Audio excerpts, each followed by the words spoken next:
Hi guys. The proposition that I chose was striving for identity and relationship to others. And in terms of identity, first of all, I would ask the client a lot about their hobbies and passions. I would ask them what they do to fix attention on these hobbies and passions. And if I would encourage them perhaps to make time for that if needed, to maybe join groups that have to do with any hobbies or passions. I would ask them about their sense of style, about anything that they likes and dislikes, and beliefs, and I would give them some space to talk about those, and let sort of a natural excitement and lightness build up and hold space for that, and encourage them in believing that they are right to pursue these things. And then in terms of relationship to others, I would ask them what tends to work best for them, what their style of relating or socializing is, and if it's a bit more introverted or a bit more of an extroverted style, to a large extent, I would encourage them to honor that. If someone is really, really isolating a lot,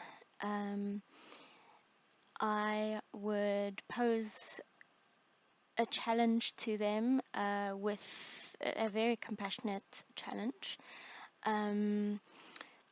to join some kind of group perhaps that meets once a week, or depending on the individual client, whatever might seem like a baby step that would feel doable to them. I would also ask them, if I propose a compassionate challenge, does that feel doable to you? And I might also encourage them to think of any other challenges for themselves, instead of the one I've suggested, or in addition to the one I've suggested, that feels doable to them, to get their relationship to others, make it a bit more of a priority in their lives. And then if it is someone perhaps on the other extreme who can hardly stand to be alone, I might challenge them in the other direction. I might challenge them to make time for themselves. I might ask them what they might be able to do by themselves that would make it feel like it makes the time pass, and would make it feel like it's not depressing for them to be alone, make it feel like they are not lonely, that they are just able to enjoy their own company. And then I would ask, for a client that maybe has some codependency issues, or that maybe has an avoidance attachment, or is almost a little too independent, I would ask either one of those types of clients or patients to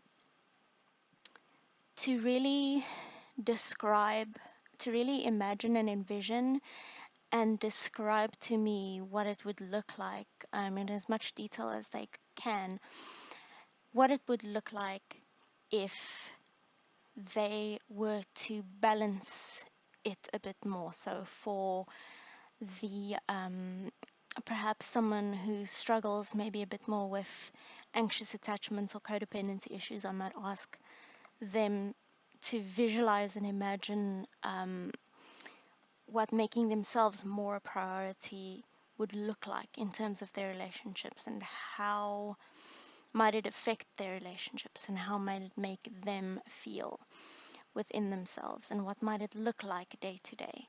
It might be something that I even ask them to think about, perhaps until we see each other again, and maybe write down if they'd like, and ruminate on, and keep it in mind that could maybe be discussed again in the next session. And then similarly for someone who is very avoidant, in the opposite direction. So those are the things that I have thought of. I hope everybody's having a good week, and stay safe, and good luck to everyone.